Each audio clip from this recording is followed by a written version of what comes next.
ሰላም ጤና ይስጥልን ተመልካቾቻችን ከኢሳት ዋሽንግተን ዲሲ ስቱዲዮ የሰዓቱን ዜናዎችን አቀርባለሁ። መሳይ መኮንን ነኝ።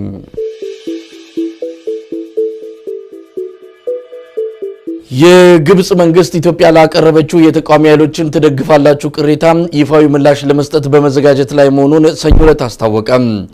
ለአንድ ዓመት ያህል በኦሮሚያ ክልል ሲካሄድ የቆየውን ህዝባዊ ተቃውሞ ተከትሎ የኢትዮጵያ ባለስልጣናት ግብጽ ከዚህ አመጽ ጋር ግንኙነት አላት ሲሉ ተቃውሞ ማቅረባቸው ይታወሳል። ይህንና የግብጽ ባለስልጣናት ከኢትዮጵያ በኩል የቀረበውን ቅሬታ በማስተባበል ሀገሪቱ በሌላ ሀገር ውስጥ ጉዳይ ጣልቃ እንደማትገባ ምላሽ መስጠታቸውን ዴይሊ ኒውስ ኢጂፕት በዘገባው አውስቷል። በሱዳን የመጀመሪያው የውጭ ጉብኝታቸውን እሁድ ያካሄዱት የውጭ ጉዳይ ሚኒስትሩ ዶክተር ወርቅነህ ገበየሁ ሀገራቸው ከግብጽ ጋር ያለውን ግንኙነት ለማስቀጠል መልካም ትብብር እያደረገች መሆኗን ለሳውዲ አረቢያው ሚድል ኢስት የዜና አውታር ገልጸዋል። የኢትዮጵያ ባለስልጣናት ግብጽ በተለያዩ የሀገሪቱ ተቋማት በኩል በተለይ ለኦሮሞ ነጻነት ግንባር ኦነግ ድጋፍ ታደርጋለች ሲሉ በተደጋጋሚ ቅሬታ ማቅረባቸው የሚታወስ ነው። የግብጽ ውጭ ጉዳይ ሚኒስቴር በበኩሉ ለዚሁ ቅሬታ ይፋዊ ያለውን ምላሽ በቅርቡ ለመስጠት በዝግጅት ላይ መሆኑን አስታውቋል። ሁለቱ ሀገራት በአባይ ግድብ ግንባታ ምክንያት አለመግባባት ውስጥ መቆየታቸው የሚታወስ ሲሆን ግድቡ በታችኛው ተፋሰስ ሀገራት ላይ የሚያመጣውን ተጽዕኖ እንዲያጤኑ የተመረጡ ሁለት የፈረንሳይ ኩባንያዎችም በዚሁ አለመግባባት ስራቸውን ሳይጀምሩ መቅረታቸው ተመልክቷል። ኢትዮጵያ በግብጽ ላይ ያቀረበችውን ይህንኑ ቅሬታ ተከትሎ መቀመጫቸውን በአዲስ አበባ ያደረጉ ሁለት ግብጻውያን ለእስር መዳረጋቸውን በሀገር ውስጥ ያሉ መገናኛ ብዙሃን መዘገባቸው ይታወሳል። ይሁንና ኢትዮጵያም ሆነች ግብጽ በጉዳዩ ዙሪያ የሰጡት ዝርዝር መረጃ የለም። በአዲስ አበባ ከተማ ዙሪያ ለልማት ተብሎ ከእርሻ መሬታቸው የተፈናቀሉ አርሶ አደሮች የተወሰደባቸው መሬት ለዓመታት ታጥሮ ያለምንም አገልግሎት በመዋሉ የከተማው አስተዳደር ኪሳራውን አስልቶ ካሳ እንዲከፍላቸው ጠየቁ። እነዚሁ ከ1988 ዓ.ም ጀምሮ መሬታቸው ለልማት ተብሎ የተወሰደባቸው አርሶ አደሮች በመፈናቀላቸው ምክንያት ሀብትና ንብረት አልባ ሆነው ሲቀመጡ የተባለው የህዝብ ጥቅም ሳይከበር የታለመው ልማትም ሳይመጣ መሬቱ ታጥሮ ያለ ስራ መቀመጡ እንዳስቆጫቸው ገልጸዋል። ዝርዝሩን ህይወት ፈለቀ ታቀርበዋለች። በተወካዮቻቸው በኩል ለከንቲባ ድሪባ ኩማ ጥያቄያቸውን ያቀረቡት አርሶ አደሮች ታጥረው የተቀመጡ ቦታዎች ላይ የነበሩ አርሶ አደሮች እስካሁን ድረስ መሬቶቻቸውን ቢያለሙ ሊያገኙ የሚችሉትን ሀብት መንግስት በቅጣት መልክ መሬቱን ከወሰዱ አካላት ተቀብሎ እንዲከፍላቸው መጠየቃቸውን በሀገር ውስጥ ያሉ መገናኛ ብዙሃን ዘግበዋል። በንፋስ ስልክ ላፍቶ ከተማ ብቻ ከአርሶ አደሮቹ የተወሰደ 60 ሄክታር መሬት የአፍሪካ ህብረት አካባቢን ጨምሮ በተለያዩ ቦታዎች ታጥረው እንደሚገኙ የአርሶ አደሮቹ ኮሚቴ በደብዳቤ አመልክቷል። በቦሌ ኮልፌ ቀራኒዮ አቃቂ ቃሊቲና የካ ክፍለ ከተሞች ተመሳሳይ መሬቶች ታጥረው ያለምንም አገልግሎት መቆየታቸውን የሚናገሩት አርሶ አደሮቹ በአማካይ ለ15 ዓመታት ከፍተኛ ገቢ ማጣታቸውን ለከተማው አስተዳደር አስረድተዋል። በወቅቱ ለካሬ ሜትር የሚከፈለው የክፍያ መጠን ከአሁኑ ወቅት ጋር ሲነጻጸር ልዩነት እንዳለው ለከንቲባው የገለጹት አርሶ አደሮቹ ይኸው ወቅታዊ ክፍያ ከግምት ውስጥ እንዲገባላቸውም አሳስበዋል። የከተማው አስተዳደር ለአመታት በወሰደው በዚሁ እርምጃ ከ134 ሺህ በላይ አርሶ አደሮች ከይዞታቸው ተፈናቅለው የሚገኙ ሲሆን አስተዳደሩ ወደ 20 ሺህ አካባቢ የሚጠጉትን በቀጣዮቹ 5 ዓመታት መልሶ ለማቋቋም እቅድ መያዙን ሰሞኑን ይፋ ማድረጉ ይታወሳል። ይሁንና ከቀያቸው የተፈናቀሉ አርሶ አደሮች ቁጥራቸው ከፍተኛ በመሆኑ መልሶ የማቋቋሙ ስራ በርካታ ዓመታትን ሊፈጅ እንደሚችል ተናግረዋል። የአርሶ አደሩ ኮሚቴ ሰብሳቢ የሆኑት አቶ አሰፋ ረጋሳ የከተማው አስተዳደር ወደ ልማት ያልገቡ አካላትን በህጉ መሰረት በመቅጣት ከቦታው ላይ ለተፈናቀሉና በችግሩ ስለሚገኙ አርሶ አደሮች መከፈል ይኖርበታል ሲሉ ለመገናኛ ብዙሃን አስረድተዋል። በአዲስ አበባ ከተማ ዙሪያ ያሉ የግብርና ቦታዎችን ከአርሶ አደሮች በመረከብ ለባለ ሀብቶች ለመስጠት ሲካሄድ የቆየው ዘመቻ ወደ ግጭት ማምራቱንና በድርጊቱ በርካታ ሰዎች መሞታቸው ይታወሳል። ከወራት በፊት በንፋስ ስልክ ላፍቶና በቦሌ ክፍለ ከተሞች በተቀሰቀሰ ግጭት በትንሹ ከ15 በላይ ሰዎች መሞታቸው በመገናኛ ብዙሃን በኩል ሲዘገብ ቆይቷል። ህገወጥ የተባሉ ግንባታዎችን ጭምር የማፍረሱ ዘመቻ ለጊዜው እንዲቋረጥ ተደርጎ የሚገኝ ሲሆን የከተማው አስተዳደር ከቀያቸው ሊፈናቀሉ ከሚችሉ ተጨማሪ አርሶ አደሮችና ነዋሪዎች ጋር ምክክር እያካሄደ መሆኑን ከሀገር ቤት የተገኘ መረጃ ያመለክታል። በኦሮሚያ ክልል በምስራቅ ሸዋ ዞን ቦራ ወረዳ በደረሰ የትራፊክ አደጋ 14 ሰዎች መሞታቸውን ፖሊስ ሰኞ ዕለት አስታወቀ። 14 ሰዎችን አሳፍሮ ከባቱ ወይም ከዝዋይ ከተማ ወደ አዲስ አበባ ይጓዝ የነበረ የህዝብ ማመላለሻ ተሽከርካሪ ቦራ ወረዳ ሶሪ ዴሌሳ ቀበሌ ሲደርስ ከቢሾፍቱ ደብረ ዘይት ወደ ባቱ ዝዋይ ከተማ ከሚጓዝ ሲኖትራክ የጭነት ተሽከርካሪ ጋር በመጋጨቱ አደጋው መድረሱን የፖሊስ መረጃን ዋቢ በማድረግ በሀገር ውስጥ ያሉ መገናኛ ብዙሃን ዘግበዋል። ዝርዝሩን እንግዱ ወልዴ ያቀርበዋል። በዚሁ አደጋ ሹፌሩን ጨምሮ በህዝብ ማመላለሻ ተሽከርካሪ ውስጥ የነበሩ በሙሉ ህይወታቸው ያለፈ ሲሆን የጭነት ተሽከርካሪው መንገዱን ስቶ ከአውቶቡስ ጋር መጋጨቱን የክልሉ ፖሊስ አመልክቷል። ከአደጋው የተረፈው የሲኖትራክ አሽከርካሪ በቁጥጥር ስር ውሎ ምርመራ እየተካሄደበት እንደሆነም ታውቋል። የኦሮሚያ ክልል በርካታ የትራፊክ አደጋዎች ከሚመዘገብባቸው ክልሎች መካከል ዋነኛው ሲሆን ባለፈው ዓመት ብቻ ከ4000 በላይ ሰዎች በትራፊክ አደጋ በአገሪቱ መሞታቸውን የትራንስፖርት ሚኒስቴር መረጃ ያመለክታል። ያረጁ ተሽከርካሪዎች ቁጥር መበራከት፣ ጠጥቶ ማሽከርከር፣ የልምድ ማነስና የትራፊክ ምልክቶች በየቦታው አለመኖር አደጋውን ከሚያባብሱት መካከል ዋናዎቹ መሆናቸውን ሚኒስቴሩ ይገልጻል። የዓለም ጤና ድርጅት በበኩሉ ኢትዮጵያ ካላት አነስተኛ የተሽከርካሪ ቁጥር አንጻር እየደረሰባት ያለው አደጋ ከፍተኛ መሆኑን አስታውቋል። ከ90 ሚሊዮን በላይ ህዝብ ባላት ኢትዮጵያ 700 ሺህ የማይሞሉ ተሽከርካሪዎች መኖራቸውን በቅርቡ በትራንስፖርት ሚኒስቴር የተካሄደ ጥናት አመልክቷል። ይህ በእንዲህ እንዳለም ባለፉት 24 ሰዓታት ውስጥ በአዲስ አበባ ከተማ 3 የእሳት ቃጠሎ አደጋዎች መድረሳቸውን ፖሊስ ሰኞ ገልጿል። ሶስቱ አደጋዎች በከተማዋ አሮጌ ፖስታ ቤት፣ ሀብተ ጊዮርጊስ ድልድይና በጉለሌ መድኃኔዓለም ቤተክርስቲያን አጥር አጠገብ መድረሱ ታውቋል። በአሮጌ ፖስታ ቤት በደረሰው የእሳት ቃጠሎ 4 ሱቆች እንዲሁም በሀብተ ጊዮርጊስ ድልድይ አካባቢ 8 መኖሪያ ቤቶች ሙሉ በሙሉ መውደማቸውን የአዲስ አበባ ከተማ የእሳት ማጥፊያና መቆጣጠሪያ መስሪያ ቤት ለመገናኛ ብዙሃን ገልጿል። በመድኃኔዓለም ቤተክርስቲያን አጥር አጠገብ በደረሰው ሌላ የእሳት ቃጠሎ አደጋ ደግሞ ንብረታቸው የቤተ ክርስቲያን የሆኑ 2 የንግድ ሱቆች ጉዳት እንደደረሰባቸው ለመረዳት ተችሏል። ፖሊስ የቃጠሎውን መንስኤ ለማወቅ ምርመራን እያካሄደ ሲሆን በአደጋው 8 ሚሊዮን ብር የሚደርስ ንብረት መውደሙን አክሎ ገልጿል። በመጨረሻም ንብረትነቱ የሩሲያ የሆነ ወታደራዊ አውሮፕላን እሁድ በጥቁር ባህር ላይ ተከሰከሰ። የገቡበት ያልታወቀም ከ90 በላይ ሰዎችን ለማግኘት ዘመቻ በመካሄድ ላይ መሆኑን ሩሲያ አስታውቃለች። ዝርዝሩን ልዩ ጸጋይ ታቀርባለች። የሀገሪቱ ወታደራዊ ባለስልጣናት ወታደራዊ አይሮፕላኑ 92 ሰዎችን አሳፍሮ እንደነበር ያሳወቁ ሲሆን የመከስከስ አደጋው በምን ምክንያት የደረሰ እንደሆነ ለማወቅ ምርመራ መጀመሩን ተናግረዋል።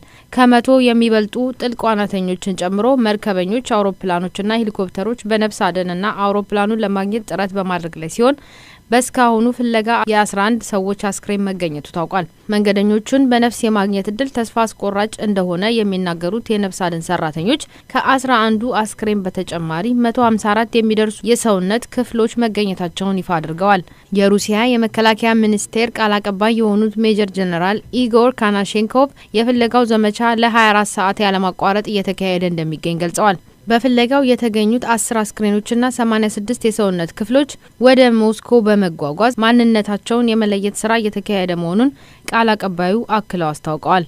ቱፓልብ 154 የሚል መጠሪያ ያለው ይህ ወታደራዊ አውሮፕላን ከሶቺ አውሮፕላን ማረፊያ ጣቢያ ከተነሳ ከ2 ደቂቃ በኋላ ከአየር ትራፊክ ጋር የነበረው ግንኙነት የተቋረጠ ሲሆን አደጋው የሽብር ድርጊት እንደማይሆን ይታመናል ሲሉ የሩሲያ ትራንስፖርት ባለስልጣናት ለመገናኛ ብዙሃን አስረድተዋል። ባለስልጣኑ አደጋው ከሽብር ጋር እንደማይያያዝ ቢገልጹም ለአውሮፕላኑ መከስከስ የሰጡት ምክንያት አለመኖሩን ዘግበዋል።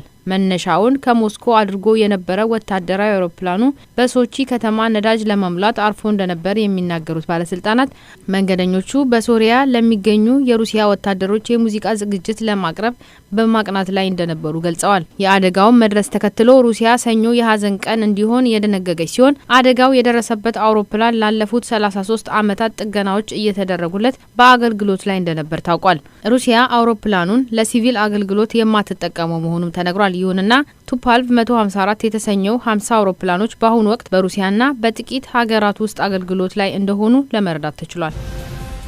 ተመልካቾቻችን ዜናዎቹ እነዚህ ነበሩ። ከቀሪ የኢሳት ዝግጅቶች ጋር መልካም ቆይታ።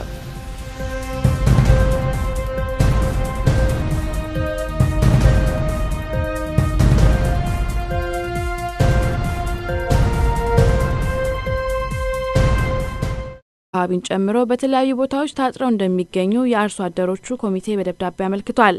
በቦሌ፣ ኮልፌ ቀራኒዮ፣ አቃቂ ቃሊቲና የካ ክፍለ ከተሞች ተመሳሳይ መሬቶች ታጥረው ያለምንም አገልግሎት መቆየታቸውን የሚናገሩት አርሶ አደሮቹ በአማካይ ለ15 ዓመታት ከፍተኛ ገቢ ማጣታቸውን ለከተማው አስተዳደር አስረድተዋል። በወቅቱ ለካሬ ሜትር የሚከፈለው የክፍያ መጠን ከአሁኑ ወቅት ጋር ሲነጻጸር ልዩነት እንዳለው ለከንቲባው የገለጹት አርሶ አደሮቹ ይኸው ወቅታዊ ክፍያ ከግምት ውስጥ እንዲገባላቸውም አሳስበዋል። የከተማው አስተዳደር ለአመታት በወሰደው በዚህ እርምጃ ከ134,000 በላይ አርሶ አደሮች ከይዞታቸው ተፈናቅለው የሚገኙ ሲሆን አስተዳደሩ ወደ 20,000 አካባቢ የሚጠጉትን በቀጣዮቹ 5 ዓመታት መልሶ ለማቋቋም እቅድ መያዙን ሰሞኑን ይፋ ማድረጉ ይታወሳል። ይሁንና ከቀያቸው የተፈናቀሉ አርሶ አደሮች ቁጥራቸው ከፍተኛ በመሆኑ መልሶ የማቋቋሙ ስራ በርካታ ዓመታትን ሊፈጅ እንደሚችል ተናግሯል። የአርሶ አደሩ ኮሚቴ ሰብሳቢ የሆኑት አቶ አሰፋ ረጋሳ የከተማው አስተዳደር ወደ ልማት ያልገቡ አካላትን በህጉ መሰረት በመቅጣት ከቦታው ላይ ለተፈናቀሉና በችግር ውስጥ ለሚገኙ አርሶ አደሮች መከፈል ይኖርበታል ሲሉ ለመገናኛ ብዙሃን አስረድተዋል። በአዲስ አበባ ከተማ ዙሪያ ያሉ የግብርና ቦታዎችን ከአርሶ አደሮች በመረከብ ለባለ ሀብቶች ለመስጠት ሲካሄድ የቆየው ዘመቻ ወደ ግጭት ማምራቱንና በድርጊቱ በርካታ ሰዎች መሞታቸው ይታወሳል። ከወራት በፊት በንፋስ ስልክ ላፍቶና በቦሌ ክፍለ ከተሞች በተቀሰቀሰ ግጭት በትንሹ ከ15 በላይ ሰዎች መሞታቸው በመገናኛ ብዙሃን በኩል ሲዘገብ ቆይቷል። ህገወጥ የተባሉ ግንባታዎችን ጭምር የማፍረሱ ዘመቻ ለጊዜው እንዲቋረጥ ተደርጎ የሚገኝ ሲሆን የከተማው አስተዳደር ከቀያቸው ሊፈናቀሉ ከሚችሉ ተጨማሪ አርሶ አደሮችና ነዋሪዎች ጋር ምክክር እያካሄደ መሆኑን ከሀገር ቤት የተገኘ መረጃ ያመለክታል። በኦሮሚያ ክልል በምስራቅ ሸዋ ዞን ቦራ ወረዳ በደረሰ የትራፊክ አደጋ 14 ሰዎች መሞታቸውን ፖሊስ ሰኞ ዕለት አስታወቀ። 14 ሰዎችን አሳፍሮ ከባቱ ወይም ከዝዋይ ከተማ ወደ አዲስ አበባ ይጓዝ የነበረ የህዝብ ማመላለሻ ተሽከርካሪ ቦራ ወረዳ ሶሪ ዴሌሳ ቀበሌ ሲደርስ ከቢሾፍቱ ደብረ ዘይት ወደ ባቱ ዝዋይ ከተማ ከሚጓዝ ሲኖትራክ የጭነት ተሽከርካሪ ጋር በመጋጨቱ አደጋው መድረሱን የፖሊስ መረጃን ዋቢ በማድረግ በሀገር ውስጥ ያሉ መገናኛ ብዙሃን ዘግበዋል። ዝርዝሩን እንግዱ ወልዴ ያቀርበዋል። በዚሁ አደጋ ሹፌሩን ጨምሮ በህዝብ ማመላለሻ ተሽከርካሪ ውስጥ የነበሩ በሙሉ ህይወታቸው ያለፈ ሲሆን የጭነት ተሽከርካሪው መንገዱን ስቶ ከአውቶቡስ ጋር መጋጨቱን የክልሉ ፖሊስ አመልክቷል። ከአደጋው የተረፈው የሲኖትራክ አሽከርካሪ በቁጥጥር ስር ውሎ ምርመራ እየተካሄደበት እንደሆነም ታውቋል። የኦሮሚያ ክልል በርካታ የትራፊክ አደጋዎች ከሚመዘገብባቸው ክልሎች መካከል ዋነኛው ሲሆን ባለፈው ዓመት ብቻ ከ4,000 በላይ ሰዎች በትራፊክ አደጋ በአገሪቱ መሞታቸውን የትራንስፖርት ሚኒስቴር መረጃ ያመለክታል። ያረጁ ተሽከርካሪዎች ቁጥር መበራከት፣ ጠጥቶ ማሽከርከር፣ የልምድ ማነስና የትራፊክ ምልክቶች በየቦታው አለመኖር አደጋውን ከሚያባብሱት መካከል ዋናዎቹ መሆናቸውን ሚኒስቴሩ ይገልጻል። የዓለም ጤና ድርጅት በበኩሉ ኢትዮጵያ ካላት አነስተኛ የተሽከርካሪ ቁጥር አንጻር እየደረሰባት ያለው አደጋ ከፍተኛ መሆኑን አስታውቋል። ከ90 ሚሊዮን በላይ ህዝብ ባላት ኢትዮጵያ 700,000 የማይሞሉ ተሽከርካሪዎች መኖራቸውን በቅርቡ በትራንስፖርት ሚኒስቴር የተካሄደ ጥናት አመልክቷል። ይህ በእንዲህ እንዳለም ባለፉት 24 ሰዓታት ውስጥ በአዲስ አበባ ከተማ 3 የእሳት ቃጠሎ አደጋዎች መድረሳቸውን ፖሊስ ሰኞ ገልጿል። 3ቱ አደጋዎች በከተማዋ አሮጌ ፖስታ ቤት፣ ሀብተ ጊዮርጊስ ድልድይና በጉለሌ መድኃኔዓለም ቤተክርስቲያን አጥር አጠገብ መድረሱ ታውቋል። በአሮጌው ፖስታ ቤት በደረሰው የእሳት ቃጠሎ 4 ሱቆች እንዲሁም በሀብተ ጊዮርጊስ ድልድይ አካባቢ 8 መኖሪያ ቤቶች ሙሉ በሙሉ መውደማቸውን የአዲስ አበባ ከተማ የእሳት ማጥፊያና መቆጣጠሪያ መስሪያ ቤት ለመገናኛ ብዙሃን ገልጿል። በመድኃኔዓለም ቤተክርስቲያን አጥር አጠገብ በደረሰው ሌላ የእሳት ቃጠሎ አደጋ ደግሞ ንብረታቸው የቤተ ክርስቲያን የሆኑ 2 የንግድ ሱቆች ጉዳት እንደደረሰባቸው ለመረዳት ተችሏል። ፖሊስ የቃጠሎውን መንስኤ ለማወቅ ምርመራን እያካሄደ ሲሆን በአደጋው 8 ሚሊዮን ብር የሚደርስ ንብረት መውደሙን አክሎ ገልጿል። በመጨረሻም ንብረትነቱ የሩሲያ የሆነ ወታደራዊ አውሮፕላን እሁድ በጥቁር ባህር ላይ ተከሰከሰ። የገቡበት ያልታወቀም ከ90 በላይ ሰዎችን ለማግኘት ዘመቻ በመካሄድ ላይ መሆኑን ሩሲያ አስታውቃለች። ዝርዝሩን ልዩ ጸጋይ ታቀርባለች። የሀገሪቱ ወታደራዊ ባለስልጣናት ወታደራዊ አይሮፕላኑ 92 ሰዎችን አሳፍሮ እንደነበር ያሳወቁ ሲሆን የመከስከስ አደጋው በምን ምክንያት የደረሰ እንደሆነ ለማወቅ ምርመራ መጀመሩን ተናግረዋል። ከ100 የሚበልጡ ጥልቅ ዋናተኞችን ጨምሮ መርከበኞች፣ አውሮፕላኖችና ሄሊኮፕተሮች በነፍስ አደንና አውሮፕላኑን ለማግኘት ጥረት በማድረግ ላይ ሲሆን በስካሁኑ ፍለጋ የ11 ሰዎች አስክሬን መገኘቱ ታውቋል። መንገደኞቹን በነፍስ የማግኘት እድል ተስፋ አስቆራጭ እንደሆነ የሚታወስ ሲሆን ግድቡ በታችኛው ተፋሰስ ሀገራት ላይ የሚያመጣውን ተጽዕኖ እንዲያጤኑ የተመረጡ 2 የፈረንሳይ ኩባንያዎችም በዚሁ አለመግባባት ስራቸውን ሳይጀምሩ መቅረታቸው ተመልክቷል። ኢትዮጵያ በግብጽ ላይ ያቀረበችውን ይህንኑ ቅሬታ ተከትሎ መቀመጫቸውን በአዲስ አበባ ያደረጉ 2 ግብጻውያን ለእስር መዳረጋቸውን በሀገር ውስጥ ያሉ መገናኛ ብዙሃን መዘገባቸው ይታወሳል። ይሁንና ኢትዮጵያም ሆነች ግብጽ በጉዳዩ ዙሪያ የሰጡት ዝርዝር መረጃ የለም። በአዲስ አበባ ከተማ ዙሪያ ለልማት ተብሎ ከእርሻ መሬታቸው የተፈናቀሉ አርሶ አደሮች የተወሰደባቸው መሬት ለዓመታት ታጥሮ ያለምንም አገልግሎት በመዋሉ የከተማው አስተዳደር ኪሳራውን አስልቶ ካሳ እንዲከፍላቸው ጠየቁ። እነዚሁ ከ1988 ዓ.ም ጀምሮ መሬታቸው ለልማት ተብሎ የተወሰደባቸው አርሶ አደሮች በመፈናቀላቸው ምክንያት ሀብትና ንብረት አልባ ሆነው ሲቀመጡ የተባለው የህዝብ ጥቅም ሳይከበር የታለመው ልማትም ሳይመጣ መሬቱ ታጥሮ ያለ ስራ መቀመጡ እንዳስቆጫቸው ገልጸዋል። ዝርዝሩን ህይወት ፈለቀ ታቀርባለች። በተወካዮቻቸው በኩል ለከንቲባ ድሪባ ኩማ ጥያቄያቸውን ያቀረቡት አርሶ አደሮች ታጥረው የተቀመጡ ቦታዎች ላይ የነበሩ አርሶ አደሮች እስካሁን ድረስ መሬቶቻቸውን ቢያለሙ ሊያገኙ የሚችሉትን ሀብት መንግስት በቅጣት መልክ መሬቱን ከወሰዱ አካላት ተቀብሎ እንዲከፍላቸው መጠየቃቸውን በሀገር ውስጥ ያሉ መገናኛ ብዙሃን ዘግበዋል። በንፋስ ስልክ ላፍቶ ከተማ ብቻ ከአርሶ አደሮቹ የተወሰደ 60 ሄክታር መሬት የአፍሪካ ህብረት አካባቢ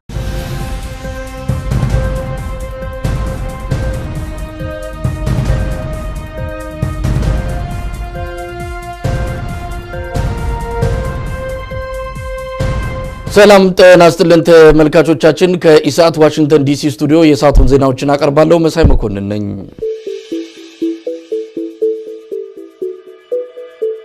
የግብጽ መንግስት ኢትዮጵያ ላቀረበችው የተቃዋሚ ኃይሎችን ትደግፋላችሁ ቅሬታ ይፋዊ ምላሽ ለመስጠት በመዘጋጀት ላይ መሆኑን ሰኞ ዕለት አስታወቀ። ለአንድ ዓመት ያህል በኦሮሚያ ክልል ሲካሄድ የቆየውን ህዝባዊ ተቃውሞ ተከትሎ የኢትዮጵያ ባለስልጣናት ግብጽ ከዚህ አመጽ ጋር ግንኙነት አላት ሲሉ ተቃውሞ ማቅረባቸው ይታወሳል። ይህንና የግብጽ ባለስልጣናት ከኢትዮጵያ በኩል የቀረበውን ቅሬታ በማስተባበል ሀገሪቱ በሌላ ሀገር የውስጥ ጉዳይ ጣልቃ እንደማትገባ ምላሽ መስጠታቸውን ዴይሊ ኒውስ ኢጂፕት በዘገባው አውስቷል። በሱዳን የመጀመሪያው የውጭ ጉብኝታቸውን እሁድ ያካሄዱት የውጭ ጉዳይ ሚኒስትሩ ዶክተር ወርቅነህ ገበየሁ ሀገራቸው ከግብጽ ጋር ያለውን ግንኙነት ለማስቀጠል መልካም ትብብር እያደረገች መሆኗን ለሳውዲ አረቢያው ሚድል ኢስት የዜና አውታር ገልጸዋል። የኢትዮጵያ ባለስልጣናት ግብጽ በተለያዩ የሀገሪቱ ተቋማት በኩል በተለይ ለኦሮሞ ነጻነት ግንባር ኦነግ ድጋፍ ታደርጋለች ሲሉ በተደጋጋሚ ቅሬታ ማቅረባቸው የሚታወስ ነው። የግብጽ ውጭ ጉዳይ ሚኒስቴር በበኩሉ ለዚሁ ቅሬታ ይፋዊ ያለውን ምላሽ በቅርቡ ለመስጠት በዝግጅት ላይ መሆኑን አስታውቋል። ሁለቱ ሀገራት በአባይ ግድብ ግንባታ ምክንያት አለመግባባት ውስጥ መቆየት